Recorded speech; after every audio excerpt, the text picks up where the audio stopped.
Welcome, everyone, to another episode of Arthritis Consumer Experts #CR Arthritis series from the Canadian Rheumatology Association's annual scientific meeting. Today, I'm really happy and pleased to welcome as our guest a longtime collaborator with ACE, trusted advisor, and a good friend. That's Dr. Vandana Ahluwalia. Dr. Ahluwalia, welcome to the show. Thank you. Pleasure to be here, as always. You're currently a practicing rheumatologist in Brampton, Ontario, and also affiliated with the Rheumatology Division of the William Osler Health Center in Brampton, Ontario. Um, we're interested in a workshop that you're co-leading on a new innovation in arthritis care titled Artificial Intelligence Scribing. Are you ready for it? Is it ready for you? Very provocative title, I must say.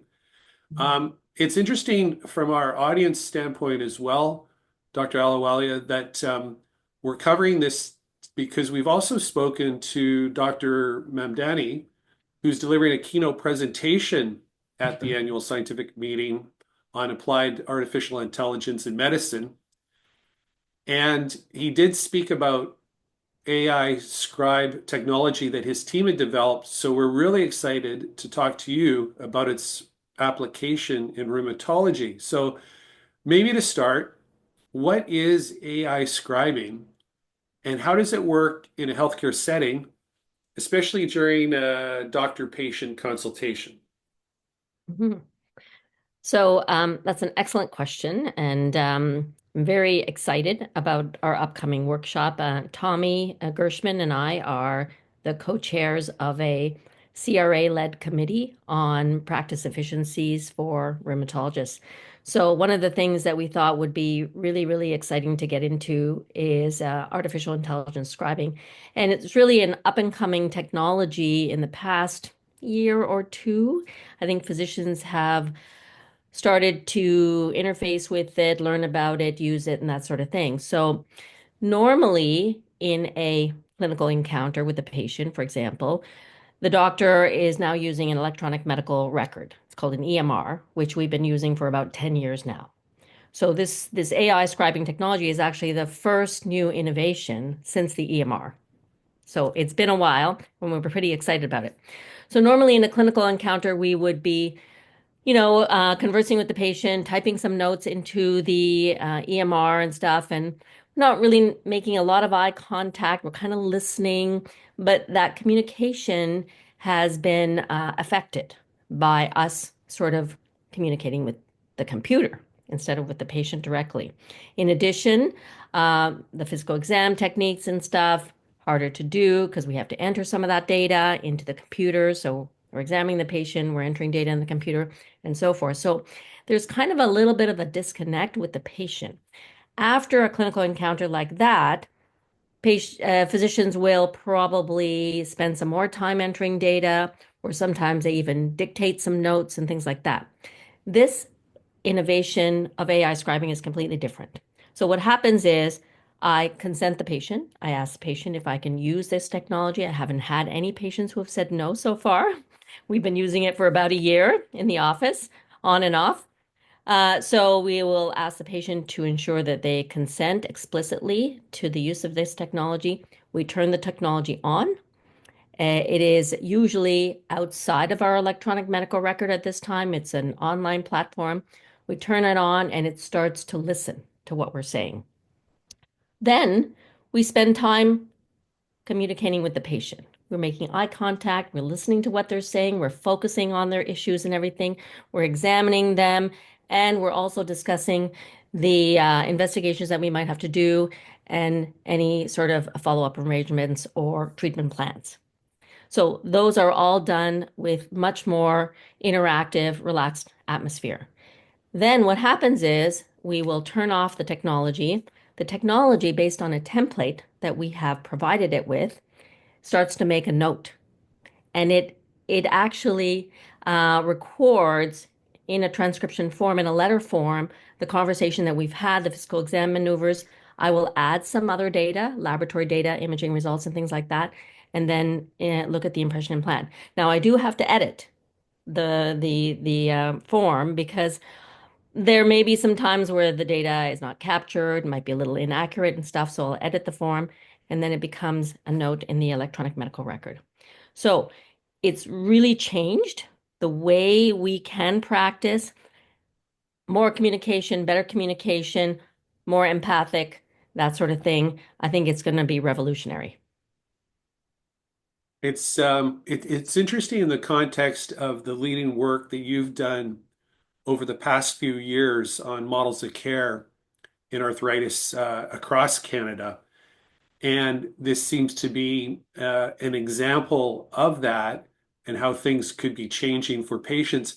What what are the benefits that you can identify for people with arthritis in terms of improving that exchange and conversation between the specialist and the patient? What do you see as the potential benefits for patients? So in rheumatology, a lot of what we do is not based on a lot of testing or procedures. Yeah. What we do is we are listening to the patient. We want to know their symptoms. We want to know their functional capacity. We want to know how they're interacting socially and so forth. We want to look at their joints and we want to examine them. So that time that we need to spend on our patients, a very clinical encounter uh, rather than, for example, an endoscopy or a cardiac cath or things like that. Other specialties are different. They get a lot of information from their procedures. We get the information from the patient. So in our specialty, I think this is particularly important to have that ability to have the maximum communication. Because up until now, with the EMR requiring a lot of data entry, making sure we capture all the information, it's been harder for us. But now I think it's going to change. You mentioned EMRs and you talked about how patient consent is required. Uh, we know from experience that EMRs have raised privacy concerns for patients. How would you describe or characterize the security and confidentiality of AI scribing for a patient? Mm. So the way the AI scribing works is that it does record the information in order to make a transcript. So it's a typed transcript that comes out of that. The recording is actually discarded once the transcript is made and the letter is generated. So we don't have any, we don't save any of the recordings. The other thing is that all of the data that is collected in Canada stays in Canada.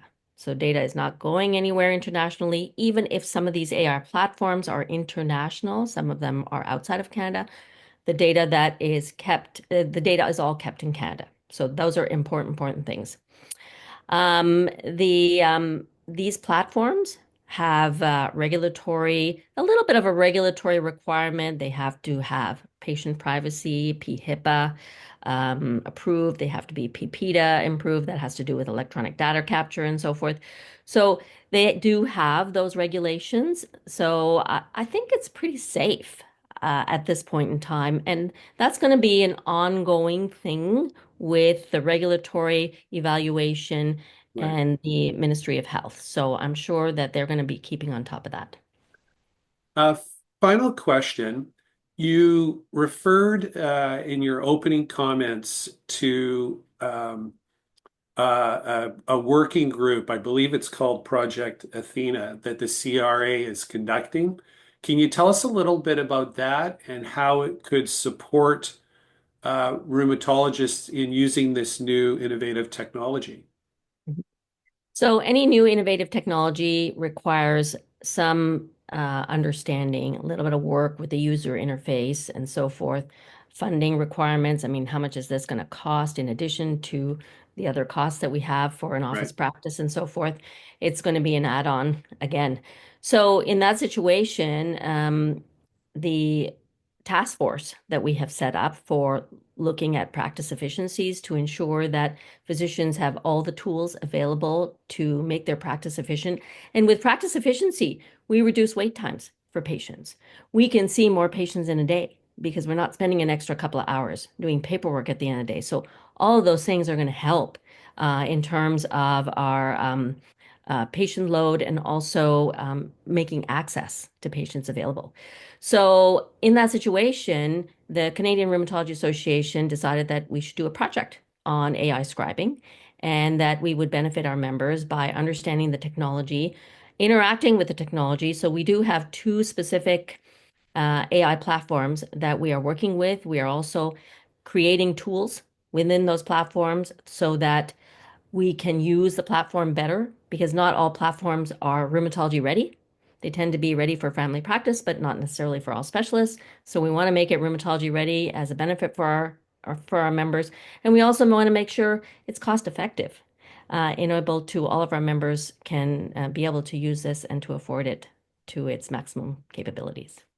Fantastic. We're always keen followers in terms of the leadership that you provide, not just within the CRA, but for rheumatology across the country. And this is another example of you kind of pioneering some work that we're going to see uh, carried through and across the country, and how things are going to be changing for patients. So, a great topic. Thank you so much for sharing some of those takeaways from your workshop presentation.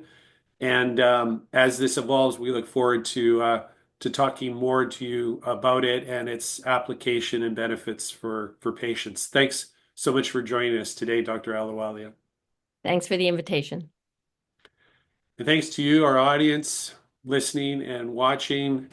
We look forward to you joining us for our next episode of hashtag CR Arthritis as we share more exciting science from the CRA's annual scientific meeting. Goodbye for now.